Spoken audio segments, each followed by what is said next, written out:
கனவு பெரியதா இருந்தா வாழ்க்கை முதலில் கேட்கும் கேள்வி உன்னால முடியுமா? வெங்கட்டுக்கு ஓட்டக்காரனாகணும் ஆசை. அதனால அவன் மாரத்தான் போட்டியில் கலந்து கொண்டான். முதல் போட்டி நடுவிலே விழுந்தான். எல்லாரும் அவன் விழுந்தது பார்த்து சிரிச்சாங்க, அவனால முடியலேன்னு.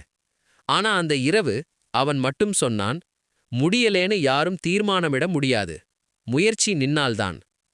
அந்த நாள் முதல் விடாமுயற்சியா பயிற்சி எடுக்கத் தொடங்கினான். காலை 4 மணிக்கு எழுந்து ஓடினான்.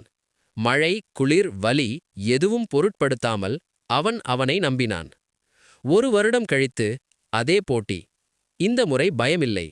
அவன் ஓடியது மற்றவர்களை வெல்ல அல்ல, நேத்தைய தன்னையே வெல்ல. கடைசி 100 மீட்டர். மூச்சு திணறுகிறது, கால்கள் வலி. ஆனா அவன் நிக்கல. அவன் வேகத்தை கூட்டினான். முதல் இடம் பிடித்தான். இந்த கதையின் மூலம் வெங்கட் சொல்ல வருவது, வெற்றி என்பது விழாதது இல்லை, விழுந்த பிறகு எழுந்துதான். விடாமுயற்சி, அதுதான் ரகசியம்.